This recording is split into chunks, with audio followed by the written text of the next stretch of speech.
In the heart of Willow Creek, a small town nestled between rolling hills and meandering streams, Jack Thompson stood behind the counter of his hardware store, Thompson's Tools and Timber.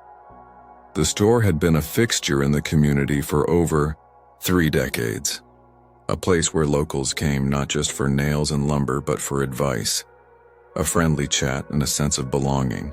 But today the once bustling aisles were eerily quiet, the shelves sparsely stocked and the air heavy with uncertainty. Jack, a sturdy man in his early 50s with salt and pepper hair and kind blue eyes, wiped his hands on a rag and sighed. The bell above the door hadn't jingled in hours, and the silence was a stark reminder of the storm brewing outside. A storm not of nature, but of commerce. A new mega hardware chain, HomeMega, had opened just a mile away, its grand opening, banners still fluttering in the breeze. The chain's arrival had been like a sucker punch to Jack's gut, draining his customer base and threatening to shutter the store that had been his life's work. But the pain of potential financial ruin paled in comparison to the ache in his heart. 6 months ago, Jack had lost his wife, Emily, to a sudden illness. She had been the light of his life, the one who had encouraged him to take over the store from his father, who had stood by him through every up and down. Her laughter had filled the store, her smile greeting every customer.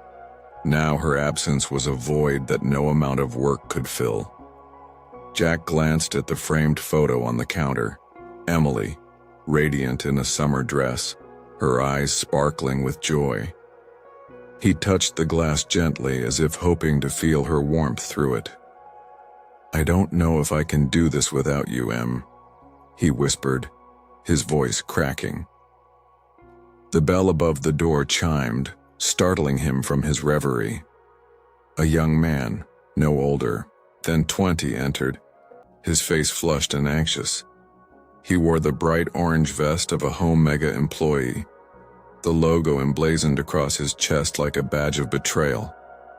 "Can I help you?" Jack asked, trying to keep the bitterness from his voice. The young man, whose name tag read Tyler, shifted uncomfortably.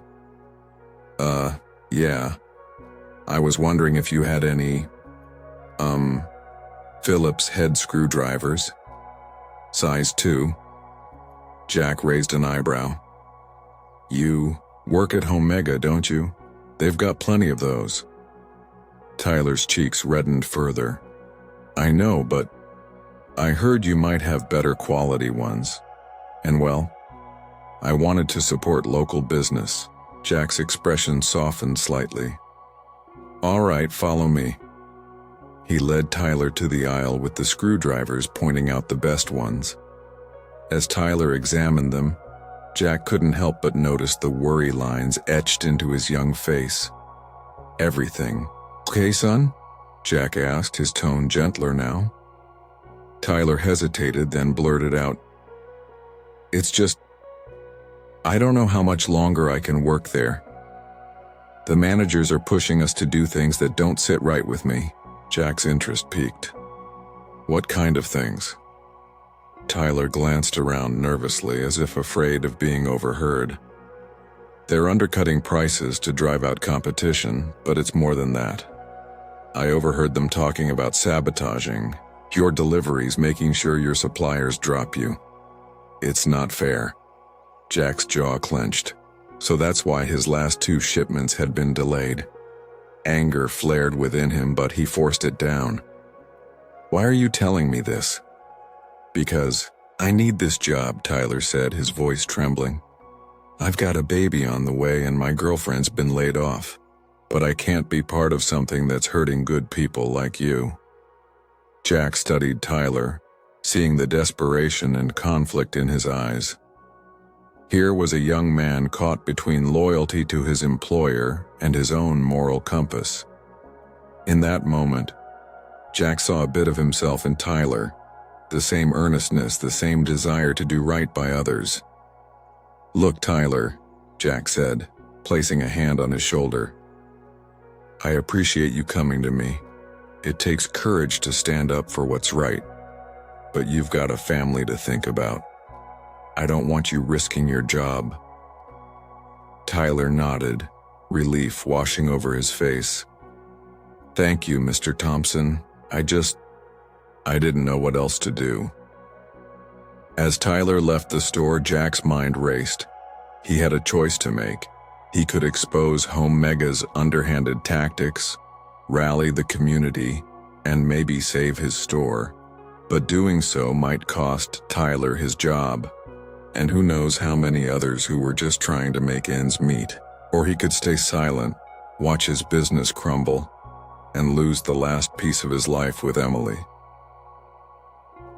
That night, Jack sat in the dimly lit kitchen of his modest home, a cup of coffee growing cold in front of him.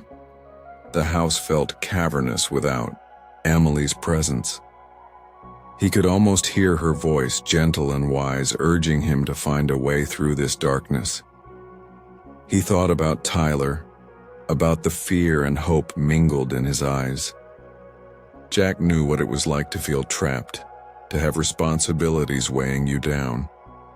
He remembered the early days of his marriage, when he and Emily had scraped by, dreaming of a better future. A plan began to form in his mind, one that might save his store and help Tyler at the same time. But it was risky, and it would require him to swallow his pride. The next morning, Jack drove to HomeMega, his heart pounding. He walked through the cavernous aisles, feeling like a fish out of water, until he found the manager's office. Taking a deep breath, he knocked. The manager, a slick man in his 30s named Brad, looked up from his desk. "Can I help you?" "I'm Jack Thompson, from Thompson's Tools and Timber," Jack said, his voice steady. Brad's eyes narrowed. "Ah, the competition. What brings you here?" Jack swallowed his pride. "I've come to make a proposal. I know you're trying to push me out, and frankly, you're succeeding. But I have something you don't. Decades of experience and a loyal customer base who value personal service." Brad leaned back, intrigued. "Go on." "What if, instead of driving me out, we formed a partnership? You handle the big-ticket items, and I focus on specialized tools and personalized service. We could refer customers to each other, create a symbiotic relationship." Brad chuckled. "Why would I do that? I'm winning." "Because you're not just winning. You're destroying a community staple, and that kind of reputation can backfire. Plus, I have something you want, knowledge of this town and its people. I can help you integrate better, make HomeMega feel like part of Willow Creek, not an invader." Brad tapped his pen against the desk, considering. "And what's in it for you?" "I get to keep my store open, and maybe even expand my services. And I'd like you to consider hiring some of my staff, or at least not poaching them." Brad smirked. "You're a shrewd negotiator, Jack. But I'll think about it." As Jack left the office, he felt a glimmer of hope. But he knew that even if Brad agreed, it wouldn't solve everything. He needed to find a way to make his store indispensable to the community again. Over the next few weeks, Jack threw himself into revitalizing Thompson's Tools and Timber. He started hosting workshops on DIY projects, inviting locals to learn and connect. He offered free repair clinics for household items, drawing in customers who appreciated the personal touch. He even began a loyalty program, rewarding repeat customers with discounts and special offers. But the real turning point came when he decided to take a chance on Tyler. One evening, as the store was closing, Jack called Tyler into his office. "Tyler, I've been thinking," Jack said, his tone serious. "I know you're in a tough spot and I want to help. How would you feel about working here instead?"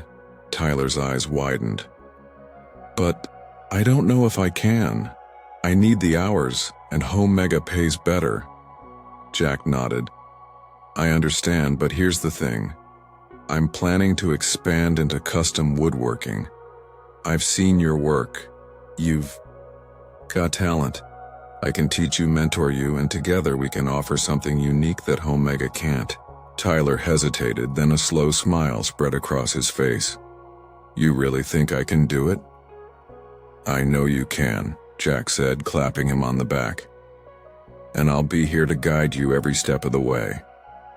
With Tyler on board, the store began to transform. They set up a small workshop in the back where Tyler learned the art of crafting custom furniture and fixtures. Word spread quickly, and soon customers were coming in not just for tools but for bespoke pieces that added character to their homes. Meanwhile, Brad from HomeMega surprisingly agreed to Jack's proposal, albeit with some modifications. They established a referral system, and HomeMega even sponsored some of Jack's workshops, seeing the value in community engagement. As the months passed, Thompson's tools and timber flourished. The store became a hub of activity, a place where people gathered not just to shop but to learn, create, and connect. Jack found himself smiling more, the weight of grief lifting slightly with each new success. But it was Tyler's growth that brought Jack the most joy. The young man had blossomed under his mentorship, his confidence soaring as he honed his craft. When Tyler's baby girl was born, Jack was there, beaming with pride as if she were his own grandchild. One crisp autumn day, Jack stood outside the store, watching as Tyler taught a group of teenagers how to build birdhouses. The laughter and chatter filled the air, a symphony of life and hope. Jack felt Emily's presence beside him, her spirit woven into every nail and plank of the store they had built together. Later that evening, Jack visited Emily's grave, a bouquet of her favorite flowers in hand. He knelt beside the headstone, tracing her name with his fingers. I think I'm going to be okay, Em, he said softly. I found a way to keep going to honor what we had, and I've helped someone else along the way. I think you'd be proud. A gentle breeze rustled the leaves, carrying with it a sense of peace. Jack stood, his heart full, knowing that through kindness and resilience he had not only saved his store, but had also forged a new family, a new purpose.